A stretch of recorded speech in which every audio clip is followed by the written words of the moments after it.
Riot has announced changes to the LCS broadcast schedule that have some fans believing it is the final nail in the coffin for an already declining viewership base. The LCS has been suspended for 2 weeks. They're doing everything they can to put the LCS in the grave. TSM, a team that built its reputation in early North American League of Legends, is considering turning their back on that league. And Counterlogic Gaming confirming that they will cease operations. At the same time, Valorant in the VCT broadcast schedule It's not looking too promising for the future of the LCS. People are just concerned about the current state of things and wonder where it will all go from here. All that glitters is gold, and the Guardians are going to the finals.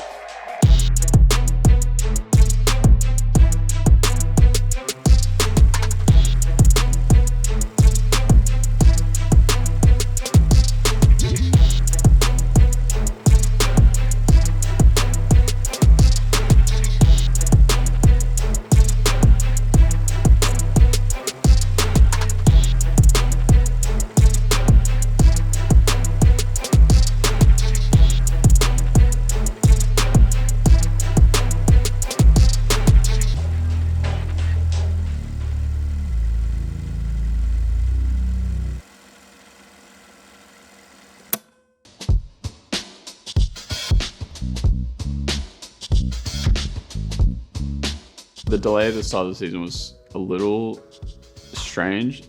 For us, it's like almost hard to say if it was positive or negative because there's obviously like burnout is a factor. The first 2 weeks being delayed should in theory be good for us because we can kind of like take practice a little slower.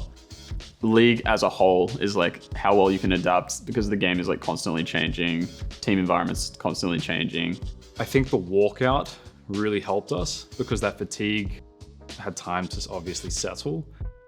The amount that we learnt from these teams like JDG, T1, even G2 was insane. So we've carried that experience heading into the next split. I think coming back from MSI and going into this split, I definitely felt way more confident than my first split here. All the players individually grew a lot in terms of their skills, and I felt like we were peaking a bit. Because we played against really strong LPL and LCK team in scrims and on stage 2. So we learned from them a lot. MSI를 갔다 오고 나서 뭔가 그래도 다 전체적으로 기본적인 실력 자체가 스프링 시즌에 비해서는 확실히 다 늘었다고 확실하게 느껴지고 막 엄청 크게까지는 아니더라도 눈에 띄게 향상됐다라고 생각을 하고 있어요. Coming back from MSI, it's just like I feel more confident now. I don't think like I learned any specific thing about the game, but I just feel more confident in my play. I've learned more about how my team functions. I kind of learned what's a good vibe for our team, what makes sense to our team, stuff like that. It just feels good to be back, man. You know, it's been a bit of a weird year. We're a couple weeks into where we would normally be in the split, but we are starting off, and we're starting off with a bang. Cloud9, Golden Guardians should be a lot of fun. Leading the way as they try to force C9 back. River with a counter-strike, but now he's got to be careful because Fudge has found the flank, and River's about to die. They gun him down, and even that goes Golden to prevent the same. Licorice tries to flash away. Fudge is in the middle of everybody. Licorice, Huhi, they're all dead. Golden Guardians are gone. The game's done. Cloud9 just won it. Oh my God, Cloud9 gonna knock down Golden Guardians in the season opener here. 2 fights back to back is all it took. I forgot who said it, but one of our players said that it was like almost more nerve-wracking being on the LCS stage than the MSI stage again. Yeah, I think we were in a really good position, but then I think the nerves crept in, just getting settled back into being in LA again. I don't know, that's a bad excuse, but we just didn't close out very well. C9 and I've always had our number. I think the record's like 8-2. And then game 2 versus EG, oh my God, we made a really bad, Baron and Dragon was spawning. We thought they wouldn't do Baron fast enough when they had like really good Aphelios guns. So we made a pretty big blunder, and I think from there the momentum swung and they just finished us off. They just have to stop the recalls. Even if they die, it doesn't matter because EG has already won the game. They're finishing it off. Evil Geniuses, a strong statement, bounding into summer with a surprising new look, and now 2 wins to show for it. I mean, I think internally no one was worried because it was really clear to see what our weaknesses were. In our first early couple losses, we were just, I guess, not playing how we were when we were winning a lot. So yeah, we were pretty aware of our issues, and I mean, we knew that last split we started 0-4, so we knew it's just normal Guardians. You know, to start out slow. So we kept just telling ourselves, guys, it's normal Guardians. Don't worry, we're gonna come back. So yeah, no one was sweating. After the 2 games of going 0-2, I just told them to like maintain the confidence. Like, we're a good team. We went from 6th seed last split to 2nd, and everyone knows we're good. So starting 0-2 was no different than like having a rocky start in spring split. So just reminded them to be confident in themselves and just keep going.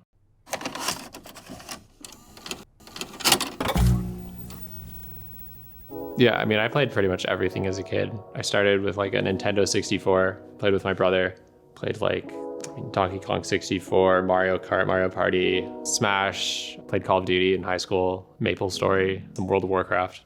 My brother's 4 years older than me, so generally he was better than me at anything we played together at the time, because it's just like a really big gap when you're a kid. So definitely didn't like losing, definitely lost a lot, so. Particularly with Eric, obviously he struggled from the transition to C9 to FlyQuest to Golden Guardians. We always knew he was a talented player, but it's only kind of recently that he's been able to like get into that zone where he can really perform on stage again. There's a lot of ways to be good at a job.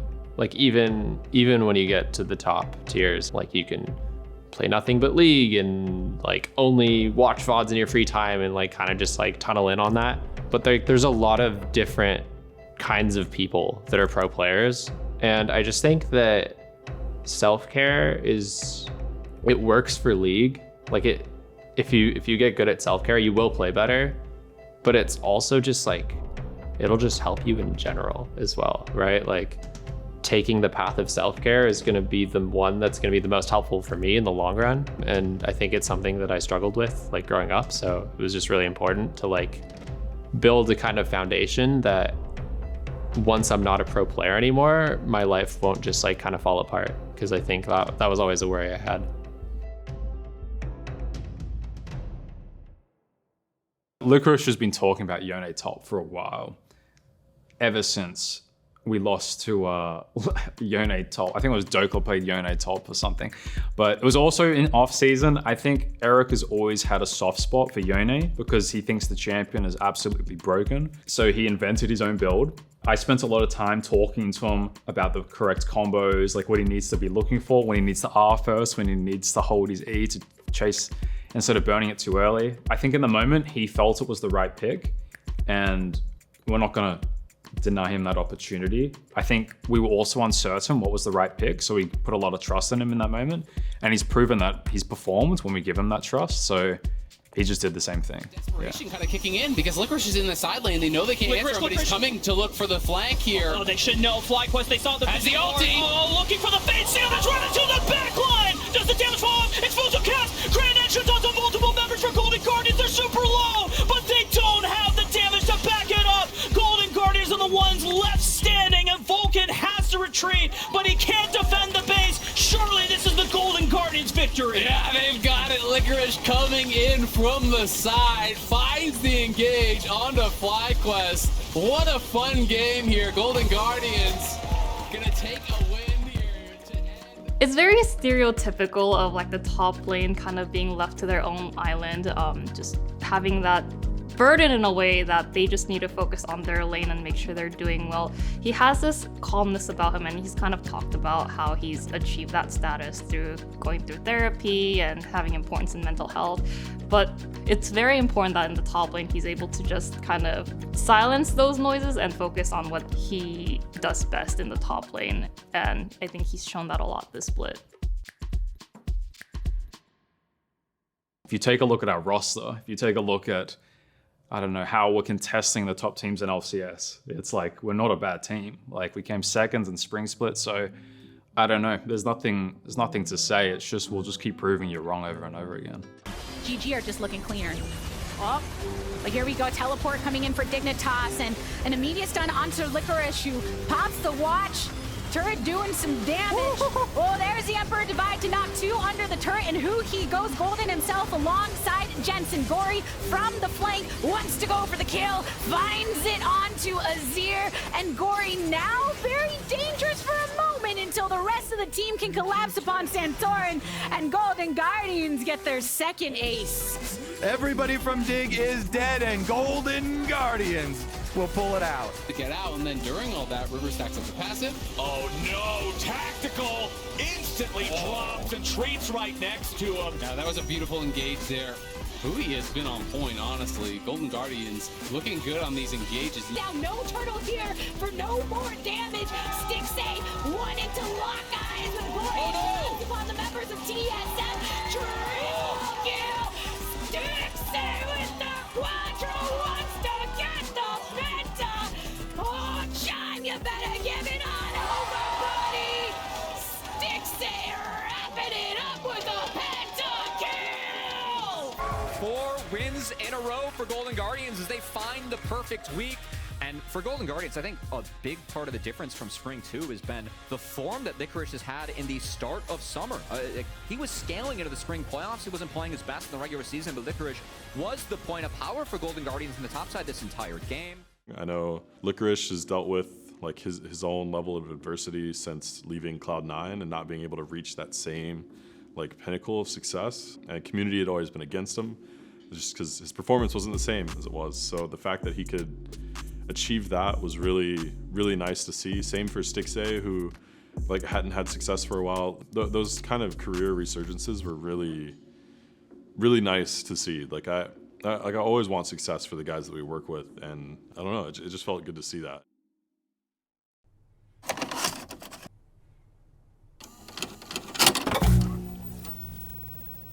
I think the easy thing to say is winning solves everything. If you're winning, like there's no real burnout because you're winning, you know? For example, like this split, I think I was kind of feeling it, like the burning was coming into me a bit. In those moments, it does make me think about what I have in my life and makes me appreciate what I already have. For example, like after my work, I go back home and there's my girlfriend and 2 dogs. It's already like relaxing for me. I already think about, I should just be really happy about like what kind of circumstance I am in right now and what kind of like opportunity I have. When he explains the way he approaches things, like it's very well thought through. Like he didn't just decide as a leader that like he wants to have fun. He's like learnt over the course of this year that particularly our guys, we don't perform well when it's a really intense environment and we're like getting ragey at each other about specific mistakes, which does work in other teams that need that kind of like that guidance. He's very thoughtful and very understanding, very like emotionally intelligent about how to get the guys to perform at their best. And he shows that like with his leadership. Yo, Sam, we've decided today that we're gonna lose. We wanna lose. He know how to play win, how to play game, and so make me excited in game. And I learned a lot of things from Huhi. Jay's kind of the like glue between everyone. Like he keeps everyone accountable, holds himself accountable. He keeps everyone in check in game. He's the first one to joke around, but he's the first one to also say like, all right guys, we need to focus the fuck up. We're gonna lose. Sam, you created this. How can I play? Thank you. Our jungle support wanna do it. Yeah. There is a balance of, too loose, too tight, where you've got to meet somewhere in the middle. And our team generally leans more towards the loose side. That's where their comfort zone is. So even though that's not for me, and I can get really frustrated when, like, if we lose and we're having fun and having like too much fun, like that, I mean, that can piss me off, But if it works for them, they've got to do what works for them and what the staff and the players are all bought in on. TSM with the double AD carries, super beefy front line here. Whoa. Hey, we get the sack! We're getting. And if the Golden Guardians get a win here, they will tie that all-time record that they've had mini splits before of 9 wins. It's a big one. But to tie it is not enough. I mean, guys, just today, like, I think it's important that we have fun and we enjoy ourselves. Like when we verse FlyQuest, when we verse C9, like we're really switched on. When we verse these lower tier teams, like the comms get like really silly. Like we need to tread the line. I don't understand like where this is coming from, because we've already tried being serious, and I would try to like loosen the mood when we're behind. Yeah. Trying to like tell them it's just TSM guys, let's just go late game. Shit like that. And we know how our team functions. Yeah. Particularly in that TSM game, like our draft was just astronomically bad. I think something for me in that moment that I learnt was we should have taken accountability for the draft first. Like, I think the point I brought up about the intensity was important, but I think if I showed more accountability in that moment, because I do think it was a draft issue, the message would have got through a little bit better. Basically, it comes to the draft discussion, and we were kind of really disrespecting enemy.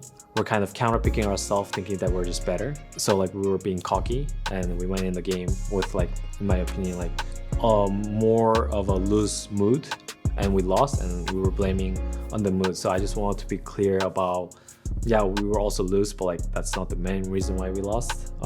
And we should be okay with the result because all of us chimed into it, so we shouldn't be mad after the game.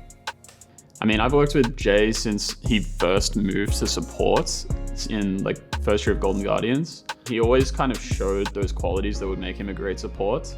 What he brings to a team is invaluable compared to, from my understanding, compared to any other support in the league. I think it's completely invaluable. Sam, sometimes I can tell that like he has a lot of pressure or stress dealing with 5 monkeys under him. So I feel bad sometimes because a lot of times the players will make fun of him. In my opinion, sometimes that's a good thing because to some players, they kind of need like a way out of like a certain situation. And Sam is just a genuinely nice guy. That's why like players are okay with doing that to him.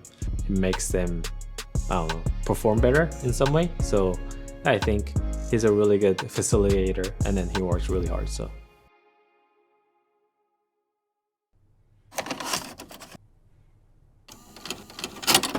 Immortals won yesterday, but more importantly, Golden Guardians is at 9 wins.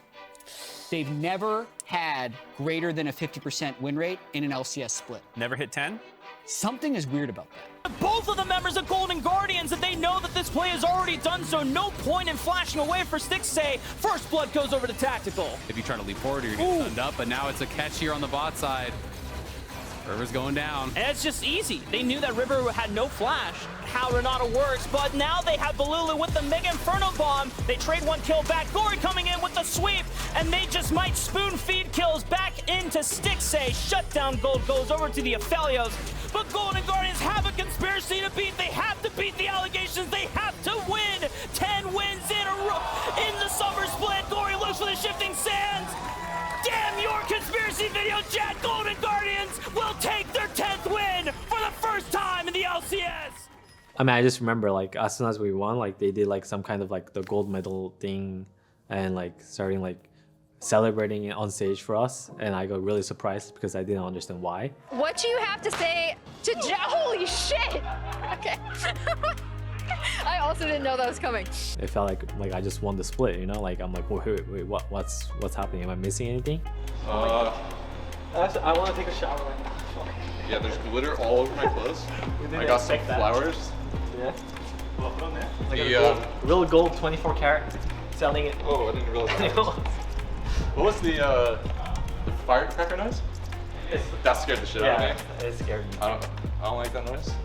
Well, we finally broke the 10 win on Golden Guardians.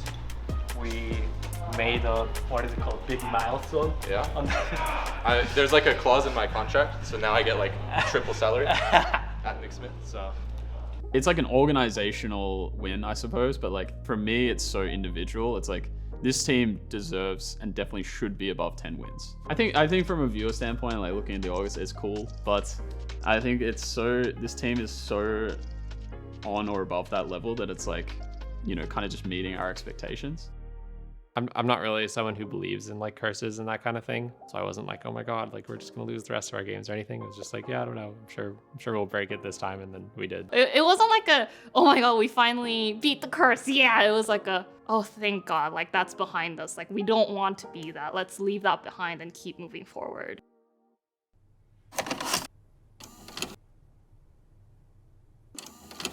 I'm Captain Flowers, joined by Azael for today's series. Golden Guardians going up against Energy. This one, just like what we got to see yesterday, is going to lock a spot in New Jersey and a spot at Worlds. Absolutely huge for either one of these squads. I'm excited to see them go head-to-head. So we went into Energy, that was the first match in the upper bracket, and to be completely honest, we didn't feel we were going to win.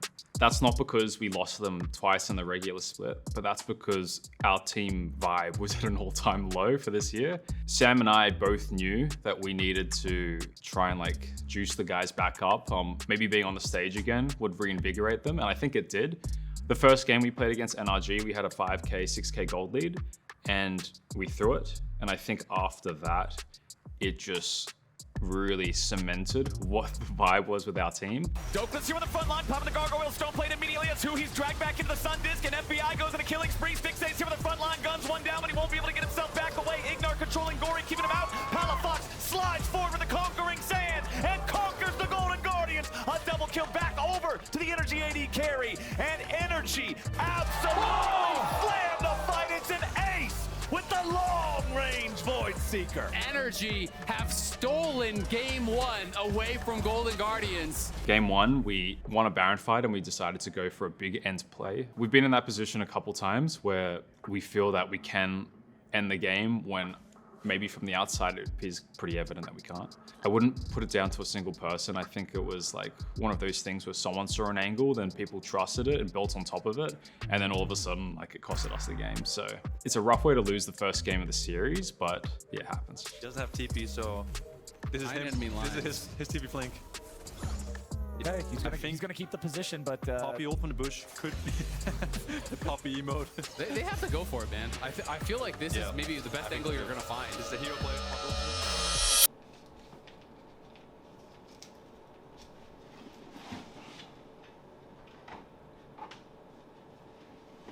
We wanted to spend the first few days figuring out what was good. We ran into like a lot of issues with like form and dealing with the pressure. So there was a lot more problem solving needed than what we expected. Before the match, our scrims not going well. I knew we're gonna lose against NRG. I think NRG is strong team. I don't think Trevor was bad, just our play was bad. And why we banning always mid today? Why we ban always Jace and Ajay? I can't understand it. Well, we ban Jace always, so I don't have enough pick always. Oh, yeah. I don't know why we ban Jace. I mean, we banned Jace because we wanted to not give Jace Maokai. Gori. Oh, we lose Jace and why we ban? Yeah, it might be a mistake, Gori.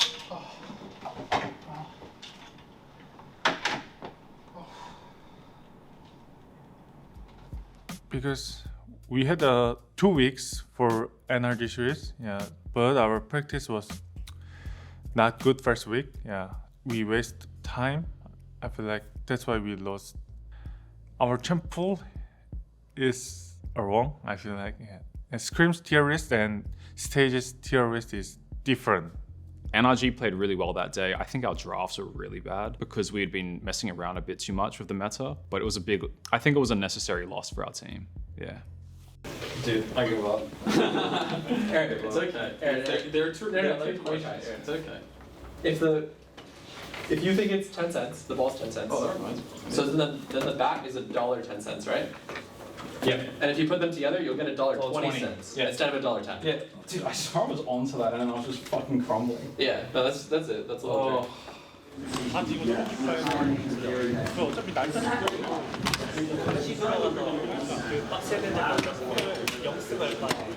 We are on to the Rift here. Game number 1, Golden Guardians versus Dignitas, a lower bracket affair. I remember going into their series, even talking to my teammates, like, I just do not see a reality of me, like, or my team losing to them. We can maybe lose 1 or 2 games, but it's a best of 5 series. And I really didn't see a reality to losing to Dignitas in my brain. I don't know, I just, in a sense, it is a disrespect to them, but I think, I don't know, I was just confident going into their series. Yeah. Golden Guardians on the march. I think they've done it for game number 1. Golden Guardians marching on the Nexus. And Golden Guardians have done it. They're going to take the lead in this series. Force them to fight. Jensen has first move, but Huhi is here. Gori is here. Rich is back, and it's round 2. Fight in the Scuttle Pit. We can see Huhi going in, pops the ulti, and it's a lockdown on Santorin. He's gone already. River's still alive in the back of the pit, and it's a meat grinder, and Dignitas is the meat. They're getting crushed in the pit. Dignitas have the eyes on him. Now they do. Jensen in trouble, though. Pathmaker comes through. He's going to shuffle him back, try to create some space, but Rich is in trouble. He's on the run, flashing over the wall. Boom trying to get out of there as well, but here comes Licorice. Golden Guardians piling in another flash to try to get away, but River into the back line. It's a twisted advance. It's multiple members falling. It's a triple kill for Gori.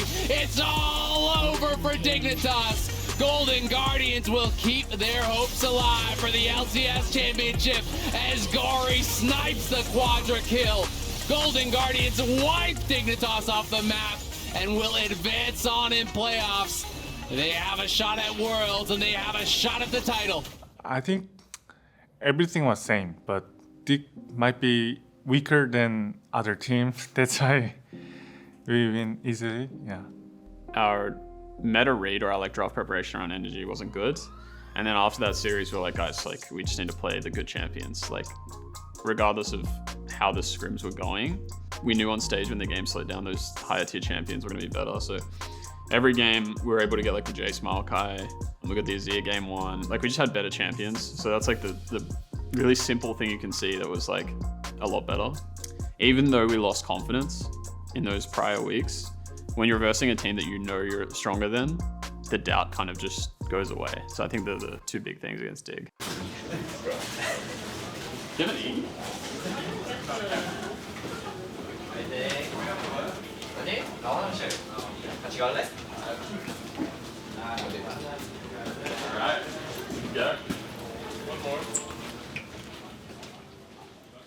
It's the final countdown to make it to Newark.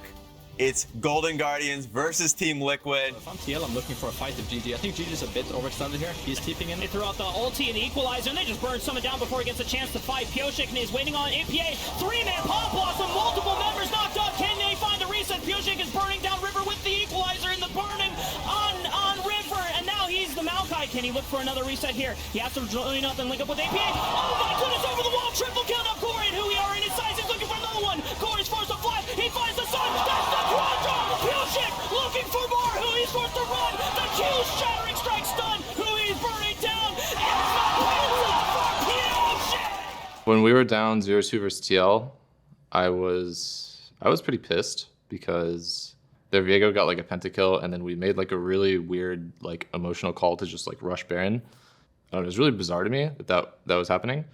And then we shortly after, all died, and then pretty much the game was over instantly after that. So yeah, I mean, I was pretty pissed. I was just trying to figure out like why are we feeling so rushed in the game? Like we can take it a bit slower. I just had to kind of take a moment, chill out a bit, just play my best for the 3rd game, and then hope that we could maybe bring it back. When we started game 3, everyone saying we are better than them, and then we just did some mistakes and lost game.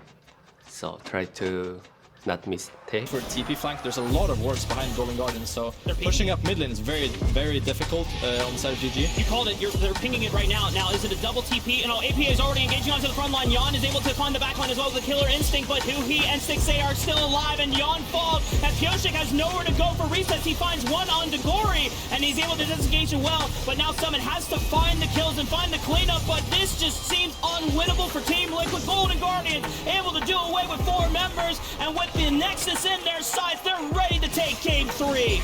Golden Guardians bounce back big in game 3. It's going to be very hard for them to contest. On the side of Golden Guardians, they didn't burn any ultimates. They just walked on out of there as only the Gori stolen ultimate on Kindred, but at level 16, that's already back up. 6,000 HP. This is playable for Team Liquid. 4,000. Lance Respite is still available for Pioshik. Oh, Yeon's so dead. Huhi looking for Yeon, and the Lance Respite is popped in time, but can Yeon reposition himself? He's brought over the wall by Licorice, and Gori finds the killing blow. The rest of Team Liquid are forced to scatter. They're on the run, but Golden Guardians have no mercy for them. They will leave no stragglers, no survivors left. They will take everything from Team Liquid as they take the Baron. They don't even need it. They're just going to rush into the base and send us to game 5. Cue up the silver scrapes, Rafa. We're going to game 5. A potential reverse sweep on the horizon for Golden.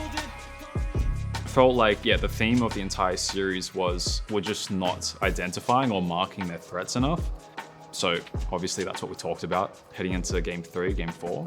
And everyone was starting to, I think after we got those game 3, game 4 wins, we felt like we were like 90% won the series. Gives 1 kill back, and the gold leads Golden Guardians combined with that turret plate gold going over. As things calm down for a bit, we still have a couple of minutes before turret plates expire, and oh man, a game pause. You love to see it. Game 5, all on the line. We'll see what we hear is the cause of the pause, but But essentially, he'll be stuck with it from now on. So you'll just have to wait for another TP and then TP again to fix it, maybe? Never mind. There's a new update from production. Oh. We're going to be remaking the game. But I mean, the remake was really weird because there was like a unsealed spellbook glitch where my Brahms summoner got changed from flash to teleport and it wouldn't switch back, so he was just stuck on teleport. And because of like our position in the game, we're just telling the refs, you know, they're trying to figure out what's going on. We're telling Riot, hey, we'll just play the game out. Like, it's not a big deal. Even if he doesn't have flash, like, we'll just play it out. We think we'll be fine. It was just really weird because Riot came back to us and it was like, they initially told us we were gonna have the option to remake the game. So it's up to us if we want to remake or not. And that's why we were telling them no. And then they, at some point, decided, oh yeah, we're gonna remake the game, you know, to kind of like set the precedent or set the rule that like this isn't okay to like have buggy summoners, whatever. That was really weird. And then they were telling us, oh, because if it's a new game, we're gonna do a whole new draft. And so we're instantly just like, what the hell? Like, we had a really good draft. We thought we were in a really good spot. Why are you? It should just be the same draft kind of thing. So yeah, we were pretty frustrated about that. And then luckily we went backstage with Team Liquid and we actually handshook and we're like, hey, let's do the same draft, you know, kind of gentleman's agreement. So yeah, I have a lot of respect to Team Liquid for that.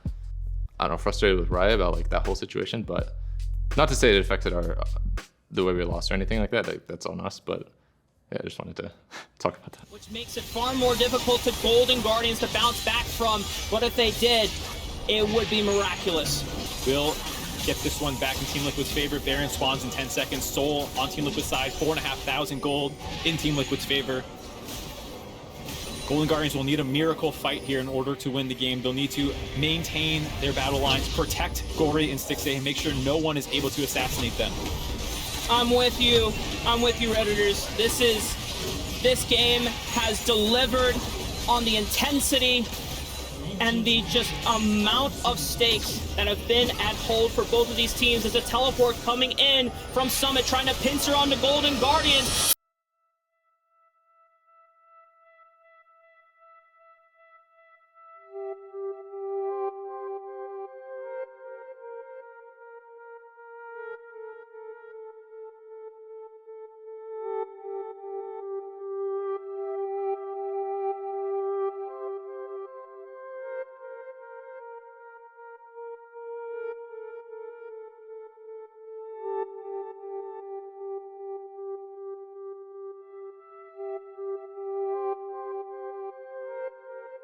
When I realized we lost, it was a bit surreal, to be honest.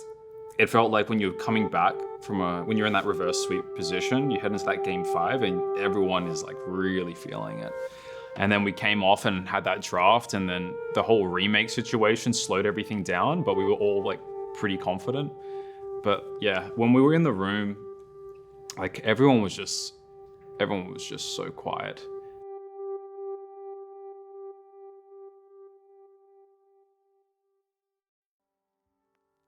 I've been playing for a while, and lost a lot. Yeah.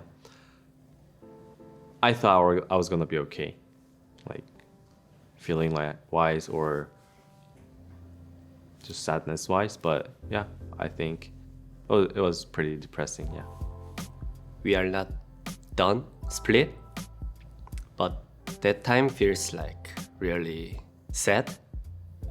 Now I think our team, every rain is the best in any LCS, I think. But our movement and our some team fight looks like very trash. I mean, when we lost the game 5, game 6 to TL, I don't know. I was like confused. I was like mad at myself for how I played. You know, confused of what happened in the game. Like, kind of how did we get in such a losing spot? Because we were kind of looking at like our composition versus theirs and just thinking like, oh, we have such an easy time versus it. Like we picked really good champions, and then ultimately when it came to team fights, we just couldn't execute properly and make it happen. So yeah, I was just kind of confused on, you know, how do we lose these team fights? Yeah, just disappointed overall. And sadly, it now means 0-7 for Golden Guardians, and every game has those glimmers. Oh, in the mid game we found some team fights. Look what it could have been. And well, unfortunate stuff for Golden Guardians. They couldn't pull it together, but a great win for Echo Fox, and now to get there. I believe there's a huge importance in having a good first impression, but obviously with our Golden Guardians franchise, it was very unfortunate that our start was like a double 10th place team, and it's been very difficult to try to nudge fans' opinions away from that perspective that we had originally placed onto them. Golden Guardians might finish with less wins than they did in spring, which was 4. Like, why does a team like Golden Guardians even stay in LCS? They don't have a single fan.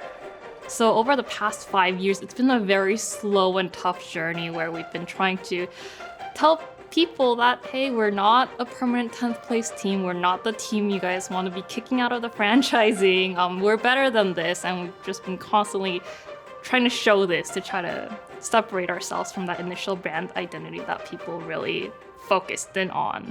We came in as underdogs, but we have a lot of names that people have known for a while, and to, I don't know, just see how these guys bring their careers back, and then for like River, Gori, and Huhi, how they keep this level of success up that they've had, and I don't know, it's just exciting, I think, for that story overall. This team really has improved by leaps and bounds. I can't understate how well this team seems to work together. To now be in a critical place where we can definitely just ground that knowledge that, hey, Golden Guardians is a winning team now. We're not the predicted 8th place, or that we're not the barely make playoffs team. We're going to be a constant top contending team. It's just something I really want the fans to acknowledge, because I know there can still be doubt right now because of the initial impression that we had set on them. I will say going into the EU match, I don't really see a reality losing to an EU team that is not like first or second seed. I have confidence against every EU team except G2. I don't think we can lose against EU forces. Yeah, really. I don't think it'll be too hard for us. You know, maybe this is just like wishful thinking, but I think it just depends which Golden Guardians shows up.